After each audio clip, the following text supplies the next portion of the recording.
So another chilly morning to the point where I'm thinking I may have taters send my fingerless gloves back if this trend continues. It's also possible I've just been down near water sources, so the cold air is kind of settling, but we'll see. Today I will be out of Yellowstone, and for the record, Yellowstone wasn't near as bad as I kind of feared. The rangers went out of their way to make the permit process easy, and I only ended up with the one kind of bad camp at Summit that just had people everywhere and wasn't set up to handle that big of a group. In fact, after yesterday, I'm kind of wondering like where the heck everybody went. Seemed like I was running into people all over the place. Then all of a sudden I'm just back here, just me. So I know at least some people were going into Grants Village because food, buffet, yada yada. Same at Old Faithful. So it's possible that they just spent more time in there and they'll pass me because obviously other people are moving quicker than I am. So this morning it's just another 14 miles until I am free and clear of Yosemite. I should be able to manage that no matter what my feet do, and then just making best time because I need to make it to Lava Mountain Lodge before, my food runs out, yada yada. Which honestly, this food carry, that's not going to be that much of an issue. I did not eat near as much food as I thought I would. Lava Mountain Lodge is located on this kind of odd section. It's listed as an alt, but the old CDT alt. It looks like they built a new trail, but it's not marked and it's not very well established and, goes out and around. And in this case, I can't really justify doing the red line. So I'm going to stick to the old CDT alt. Interestingly enough, also, there appears to be a problematic grizzly bear along that blue line. At least one person came around a corner, claims to have had it charged and had to spray her bear spray. And there's a rancher running around telling people not to camp along the blue line because of that. He thinks the grizzly has some sort of a kill in the area. Good news is I won't have to worry about that. Well, I won't have to worry about the camping part since I'll make it into Lava Mountain Lodge. At this point, I'm looking at doing a 0 to let my feet recover before the big haul through the winds. And then I'll be able to get clear and back to the red line by the next day. So if I can maintain about a 22-mile day, I should have 2 more full days and then a long partial day, and I think I can make Lava Mountain Lodge that night, assuming I can hitch, etc. I haven't gotten taters to put in a reservation or anything yet till I'm closer. I'll do that when I'm a night or 2 out. I could also spend the extra night out, eat my emergency food, which is mashed potatoes, of course, and then go in early the next day and get a full Nero 0 sort of thing.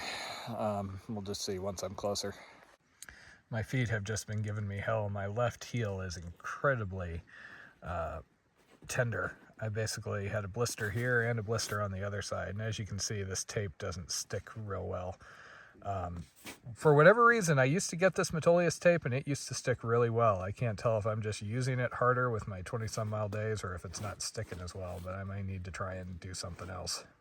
Also, crowd-wise, I suspect that I'm past the northbound bubble at this point, so I'm not expecting to run into as many people coming the other way. As far as the southbound bubble, it's always hard to say. A lot of people seem to be splitting off and doing different alternates. There were at least a couple of groups that were going to go through Teton differently, where you split off. So, yeah, I really don't know, but it has started to feel sparse out here again. Also, just a couple hundred more miles till I can let the bear spray go. Considering how much time I spent yesterday in my mosquito layers, I'm trying to enjoy just being in my base layers for as long as it lasts. So my feet have been dry for the most part on crossings on this trail. There is a comment about how for the next 15 miles your feet are going to be wet.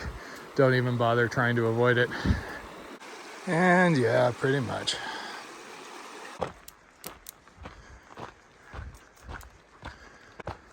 So I'm basically following along by the Heart River, came out of Heart Lake, and then I'm going to pick up the Snake River again.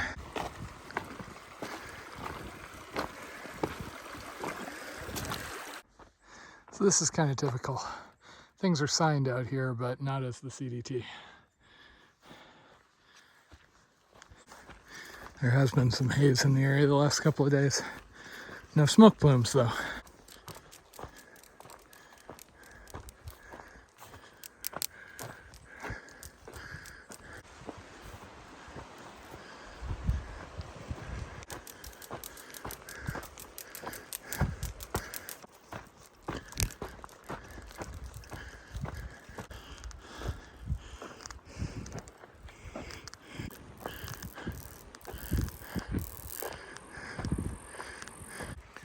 I had a chat with the northbounders coming by, and he was basically making for West Yellowstone to take Super Butte.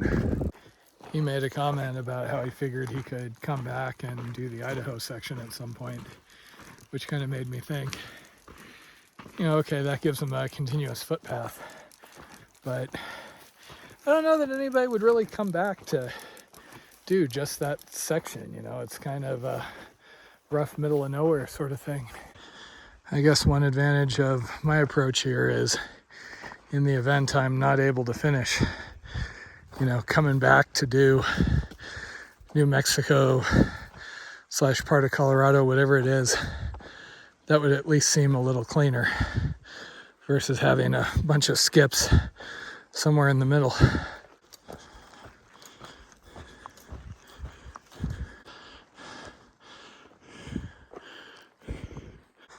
I'm actually looking forward to the thunderclouds this afternoon. It's been pretty intense during the clear sections.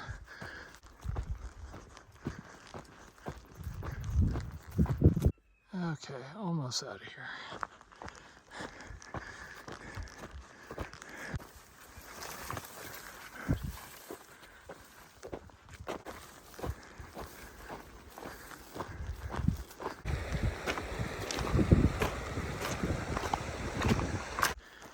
And yeehaw!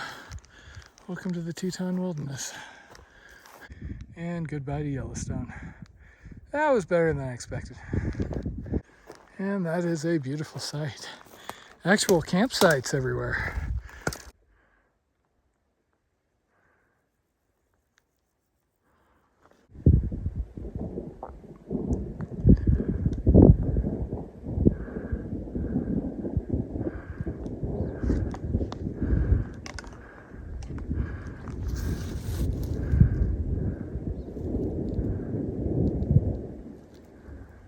My filter being so slow at the moment is starting to really cut into my schedule here.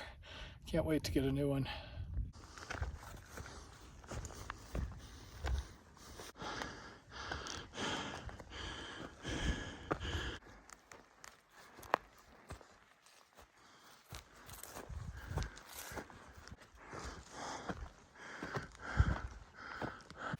It's 7 o'clock and I'm kind of torn here. As you can see, I have thunder in the general vicinity, and I'm currently up around 9,000 plus feet, climbing on a mountain that will go over 10. But I kind of wanted to get at least 22 miles. But I don't really want to be on an exposed section if these storms kick up again. I decided to go over to that big lake and at least get water.